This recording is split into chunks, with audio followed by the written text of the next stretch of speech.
Please be ready for dictation of exercise number 11 and 12 from Progressive Magazine of June 2023. 5 seconds to go.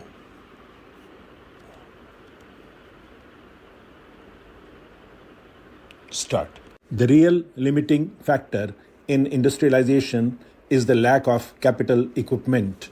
The difficulties are of getting the capital equipment and special experience from those countries which happen to possess it and who have a surplus of it. How far it can be obtained, it is for you to calculate and the producing countries to decide. If it is not obtained quickly, the process of industrialization may be somewhat delayed, but it will go on. If it is considered right on the larger interest of the world that a country like India and other countries in the East should be industrialized, should increase and modernize agricultural production, it is in the interests of those countries that can help in this process to help the Asian countries with capital equipment and their special experience. But in doing so, it is to be borne in mind that no Asian country will welcome any such assistance if there are conditions attached to it which lead to any kind of economic domination. We would rather delay our development, industrial or other, than submit to any kind of economic domination by any country. That is an axiom which is accepted by everyone in India, and I shall be surprised if any other country in Asia does not accept it. We want to cooperate in the fullest measure in any policy or program laid down for the world's good, even though it might involve the surrender in common with other countries of any particular attribute of sovereignty, provided that is a common surrender all round. But a long period of foreign domination has made the countries of Asia very sensitive about anything which might lead to some visible or invisible form of domination. Therefore, I would beg of you to remember this and to fashion your programs and policies so as to avoid anything savoring of the economic domination of one country by another. Political domination, it is admitted, leads to economic domination, but an invisible or semi-invisible economic domination creeps in unless you are careful. If that creeps in, it will lead immediately to ill will and not to that atmosphere of cooperation which is so essential in this matter. In a long-term view, I suppose the most important thing is to develop our power resources. From that will flow the industrialization of the country and an addition to our food production as such.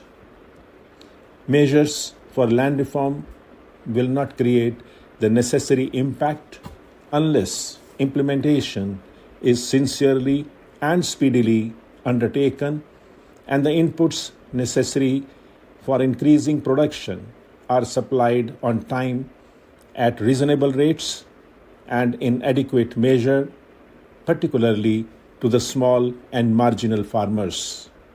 This will ensure increased production and better distributive justice. There is, however, little justification for confining such reforms to the rural sector only.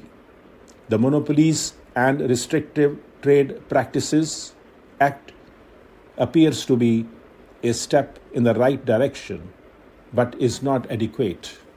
In a developing economy like ours, the oligarchy of a few families controlling big industrial empires and wielding enormous money power poses a big threat to the country's political system, besides distorting its socio-economic base.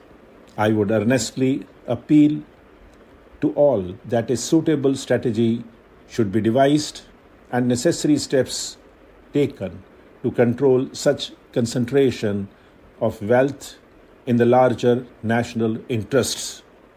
As a country that missed the forest industrial revolution and hardly caught up with the subsequent ones, India finds itself in the unenviable position of having to race against time in coping with the multifarious challenges of a population explosion and the rising expectations of its people.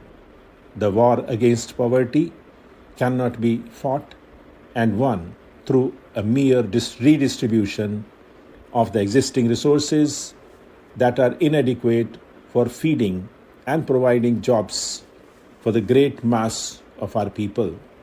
We must create more national wealth through a balanced development of agricultural and industrial sectors for marching forward to new frontiers of true equality and prosperity for all sections of our people. Our plans for socio-economic development have created hopes among our youth, and they look forward to a better life.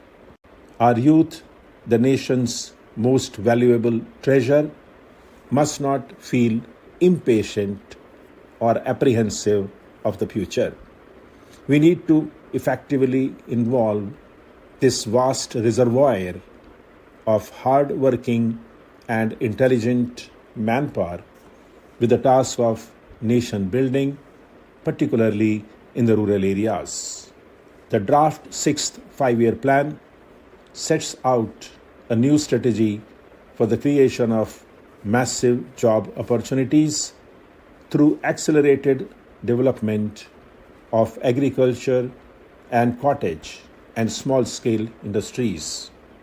I appeal to all my fellow citizens, irrespective of their position or station in life, to participate actively in this challenging task and so assist the government in reaching the fruits of development to the people at large.